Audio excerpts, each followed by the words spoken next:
alter the exchange rates, you can't restructure the debt, you can't share the debt through fiscal union. All you can do is impose austerity measures in the periphery. So in Italy, for instance, the austerity package is 54 billion euros of cuts in spending and increases in taxes. But this sort of thing is terribly unpopular because it hits ordinary people very hard at the same time as they can see a lot of money being put into banks trying to prop them up. This makes people very angry. You look at what's happening in Athens, for instance, or even Rome, and people are getting very angry. Per esempio, quindi non avendo questi strumenti a disposizione, gli Stati hanno l'unica alternativa di mettere su dei programmi di austerità. Quindi per esempio il programma di austerità nel caso italiano ammonta a 54 miliardi di euro, cose che sono misure alquanto impopolari, perché poi le persone sono anche molto frustrate perché vedono soldi confluire nel sistema bancario, mentre le persone, per dire, invece hanno sempre meno e hanno sempre più problemi. Vediamo anche per esempio le proteste che stanno succedendo per l'appunto in Grecia. E quanto incide sulle persone comuni quello che sta avvenendo. Eventually, austerity programs become political suicide for the domestic politicians who are trying to implement them. So it becomes impossible to implement programs like this. They lead to so much social unrest, and therefore the risk is the chaotic breakup of the Eurozone. It's quite likely that Greece will default fairly soon and will have to leave the Eurozone. I don't think they will be the only ones.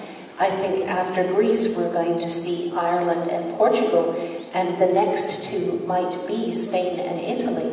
So the risk is that the whole Eurozone monetary union project could collapse within the next couple of years. E quello che vediamo per l'appunto succedere è che man mano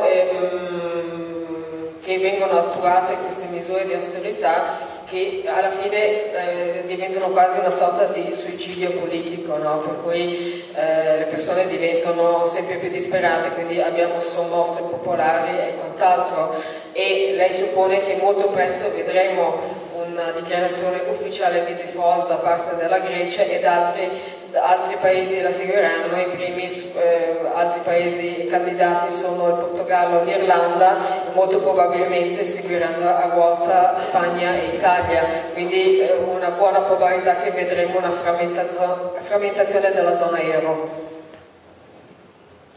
So to look in a little more detail at the Italian situation, there's an enormous amount of public debt here, and the interest rates are going to be rising. You're already seeing your government pay more and more to borrow money, and that's going up very sharply. With a very large amount of government debt, that means the burden of that debt goes up very quickly, and that takes more money out of the pockets of ordinary people. And the market is more and more concerned at the potential for an Italian default. This is why the interest rates are going up. Interest rates are a risk premium. Stanno salendo nella situazione proprio italiana in modo molto molto rapido i tassi di interesse. I tassi di interesse non è altro che una valutazione dell'assicurazione che è alla base. Quindi il tasso di interesse continua a aumentare e quindi questo porta a un fortissimo rischio proprio per l'Italia stessa. So there is a major risk of capital flight. That is money leaving the European periphery, including Italy, and going to places where it feels it will be safe. So Switzerland, America, Germany perhaps, although because Germany is in the Eurozone, maybe not, maybe Japan, but money goes from where the fear is to where the fear is not. Quindi c'è il rischio appunto anche di grosse fughe di capitali, può essere verso la Svizzera, forse verso la Germania, o forse non tanto verso la Germania in quanto fa sempre parte dell'Eurozona, però magari verso il Giappone, dove le persone percepiscono che ci sia un minor rischio. If countries in the periphery have to leave the Eurozone and bring back their old currencies, the most likely impact would be about 50% of GDP in the first year. So the impact economically of leaving the Eurozone would be absolutely huge.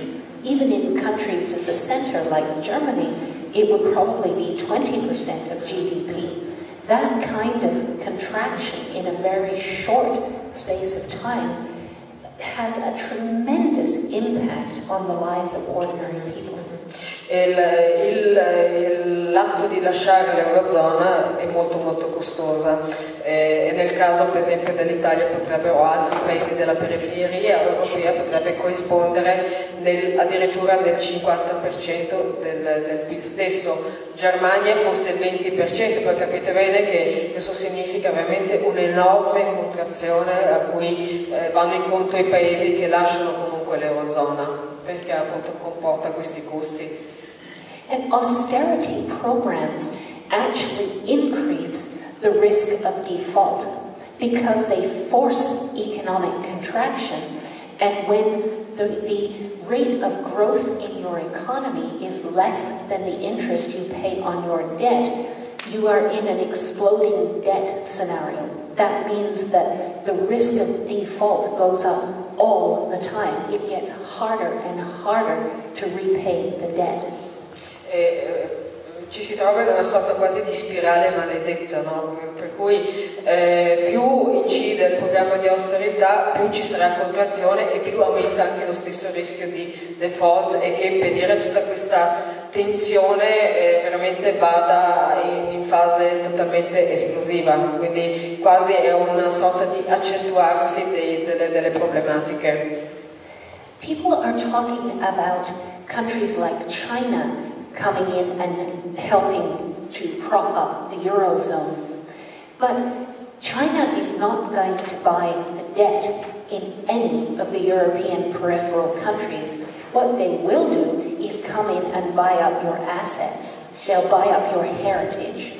Allora, tante persone stanno parlando ora di un possibile salvataggio da parte della Cina, no? Quindi la Cina che compra il debito italiano.